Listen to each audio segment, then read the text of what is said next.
В абсолютно каждой игре во время разработки Я появляется думаю, здесь куча ни для кого нового не секрет, контента. что такое Roblox. Однако что-то может Интересно, быть не кто так, знает. или же более правильное решение позитивно. Даже если разработка была раньше и игра с обучающим стилистикой исключением. Всем привет, я Дани Герш.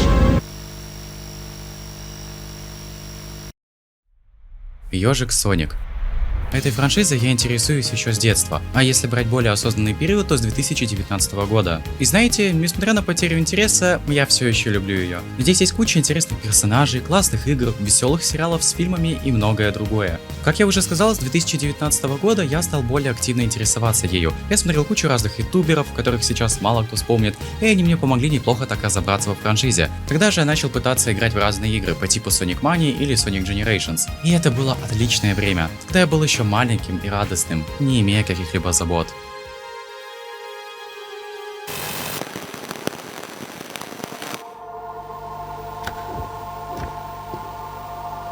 Эта франшиза настолько мне нравилась, что создавая новый канал, я все же решил посвятить его Сонику, и это было невероятно. Особенно 2023 год, который я считаю просто праймом и золотой эрой моего канала, ведь тогда вышла куча реально классных видео, которые я до сих пор считаю одними из лучших. Но всему рано или поздно приходит конец. Каких-либо интересных событий в виде инфоповодов, новостей и новых игр во франшизе уже давно нету.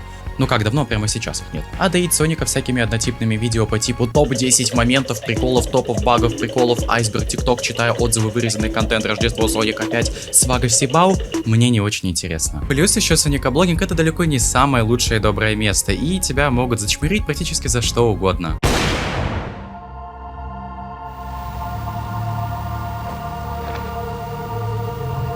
И знаете, я пытался что-то новое привнести, как в сами видео по Сонику в виде необычного монтажа, крутой подачи через офигенную 3D анимацию. Серьезно, я до сих пор в шоке, как это круто выполнено, и я ни у кого другого этого не видел. Я даже в конце концов выпустил свою первую короткометражку, которой я не очень сильно горжусь. Также я еще пытался снимать видео не по Сонику, и это был довольно интересный эксперимент, и некоторые ролики даже оказались успешными. И возможно вы сейчас спросите: Даня, и в чем проблема?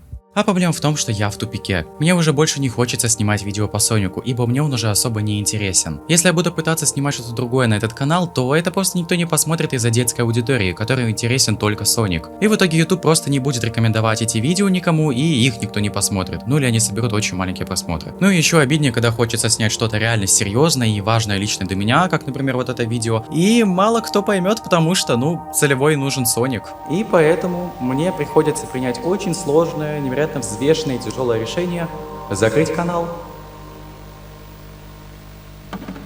Да, я прекрасно понимаю, что это не очень приятно, если вообще хоть кому-то интересен, но мне нужно двигаться дальше. Через несколько часов этот канал станет архивом, то есть здесь более не будет выходить ни один ролик, и некоторые старые, неудачные по моему мнению, я вскрою. Discord сервер будет закрыт полностью, так как там нету ни актива, ничего, он просто банально устарел даже после обновления, ну и телеграм-чат тоже будет закрыт вместе с ним. Я создам новый канал, на который буду снимать уже то, что я хочу, и причем даже не на СНГ аудиторию. Не знаю, буду ли я его вам сообщать, ибо мне хотелось бы все же там собрать новую аудиторию, но я думаю, если вы будете более-менее прошаренными и для вас языковой барьер это не проблема, вы его обязательно найдете.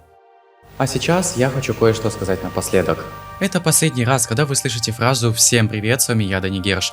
Звучит смешно, но мне реально стало грустно. Если бы не этот канал, я бы не познакомился с кучей реально классных и интересных ребят, как среди соникоблогеров, так и просто людей. Мне еще нравится, что я небольшой след оставил в виде того, что я многим помогал. Тому же Джутиксу я некоторые превьюшки сделал, Генри помогал, Шаду Позерсу немного, потому что он не умеет пользоваться Vegas Pro. Ну и также, если бы не этот канал, то я бы так сильно не развился бы и, возможно, был бы совершенно другим бы челом. Но рано или поздно все хорошее должно заканчиваться, и нужно идти вперед. Большое вам спасибо за то, что были со мной все это время. Это было просто невероятно весело, и я благодарен абсолютно каждому зрителю, подписчику, донатеру и так далее. Это столько времени и эмоций, честно, мне так сложно и грустно это все бросать, но важно идти вперед. Ну что же, с вами был я, Дани Герш, и всем пока!